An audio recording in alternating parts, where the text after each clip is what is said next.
Bonjour et bienvenue sur Mon Financier pour le Morning Zapping du jour. Nous sommes le mercredi 23 octobre et c'est, on pourrait dire, le milliard. Le chiffre est absolument incroyable. J'y croyais pas, je pensais qu'ils avaient mélangé plusieurs livrets, pas simplement le livret A. Mais si, c'est que le livret A pour le mois de septembre, la collecte a dépassé les 1 milliard. Alors j'en parle parce que c'est quand même un truc phénoménal. 1 milliard d'euros déposés sur le livret A juste pour le mois de septembre. Depuis le début de l'année, sur 9 mois, on en est à 15 milliards d'euros. C'est juste totalement dingue, hein. Les explications, il y en a une il y a plutôt des bonnes explications, des mauvaises, il y a du bon, du mauvais. D'abord, on l'a répété suffisamment souvent, 2018 a été une année blanche. Alors, j'entends tous les gens qui me disent oui, si on est mensualisé en termes de trésorerie, ça change rien. Si, ça change. Ça change, il y a une année où vous n'avez pas payé d'impôt sur vos revenus habituels, donc ça a un impact direct sur votre épargne et sur le taux d'épargne. Votre taux d'épargne est remonté à 15%, il était à 14% l'année dernière. Au mois de septembre, il n'y a pas eu de reliquat d'impôt à payer, donc tout ça est venu pour une fois. Le mois de septembre, d'habitude, c'est un mauvais mois. Et pour une fois, ça, plus la suppression de 80% de la taxe d'habitation, ça a été quand même un élément extrêmement favorable.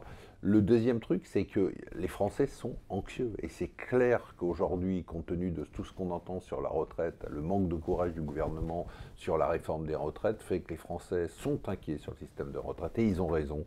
Et donc, ils continuent à accumuler de l'épargne trop. Trop parce qu'on a un niveau d'épargne de pays qui n'auraient pas de système de couverture sociale. Or en France, on a quand même une couverture sociale, même si elle est sous pression, elle existe. Bon, vous mettez quand même beaucoup d'épargne de côté. Alors qu'est-ce qu'on en pense?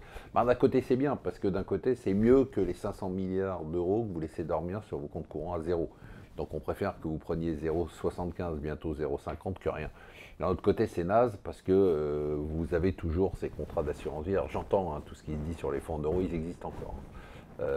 Et ils rapportent quand même encore 2%. Donc bon, on vous le dit, on le répète, mais c'est pas grave.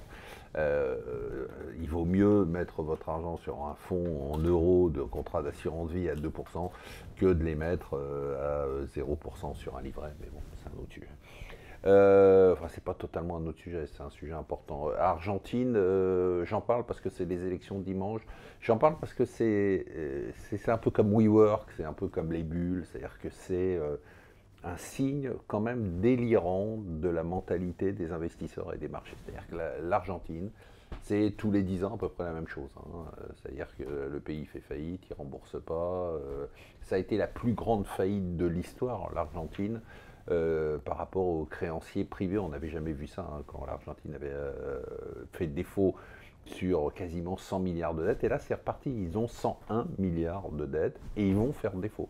C'est-à-dire que dimanche, il va y avoir des élections. On attend un gouvernement péroniste qui va prendre la place de Mauricio Macri, qui était un peu réformateur, et qui avait accepté un plan d'austérité pour négocier un package de dettes, d'aide du FMI de 57 milliards de dollars. Là, c'est mort, hein. Le FMI va probablement pas prêter d'argent à l'Argentine, compte tenu du fait que le nouveau gouvernement dit nous, on s'en fout en fait des créanciers, on préfère faire du déficit budgétaire pour aider la population plutôt que de rembourser nos dettes. Donc c'est reparti, le peso s'est effondré, la dette du pays a explosé, les investisseurs vont se faire rincer et puis ils reviendront dans 3 ans pour se refaire rincer 10 ans après.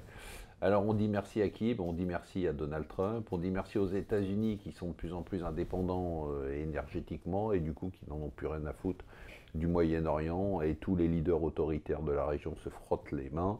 On l'a vu hier, c'était deux grands potes, Trump et Erdogan, qui se sont partagés la Syrie, puisque les États-Unis n'y sont plus. Ça y est, vous êtes contents, je ne vais plus vous parler de WeWork, c'est un peu la fin, en tout cas, de la saison de WeWork. Je ne sais pas s'il y en aura une nouvelle. Plan de sauvetage de dernière minute de SoftBank, son actionnaire principal. Bon, on retient, hein, SoftBank qui est rentré en janvier à 47 milliards de dollars, qui rentre aujourd'hui à 8 milliards de dollars, qui prend le contrôle de la boîte, qui vire son patron. Bon, pas sans rien, hein, le patron il part avec 1,7 milliard à peu près de dollars. Il faut dire quand même que sa participation en janvier encore valait 13 milliards de dollars, c'est un peu moins.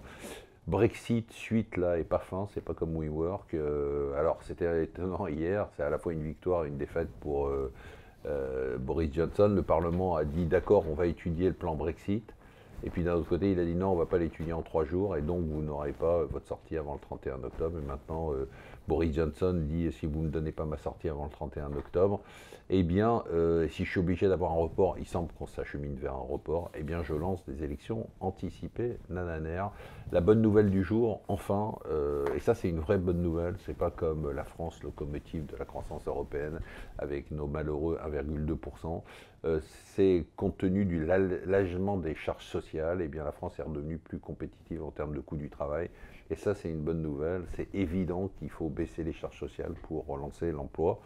Et cette semaine, c'est juste là, c'est plutôt la partie marché. Cette semaine, beaucoup de volatilité sur les actions aux États-Unis, puisqu'il y a 20% des actions du S&P 500 qui publient leurs résultats trimestriels. Pour l'instant, ce qu'on peut dire, c'est que c'est moins bien que l'année dernière, ça c'était attendu, mais que c'est mieux qu'attendu, et ça c'est un peu mieux. Voilà, je vous souhaite une excellente journée.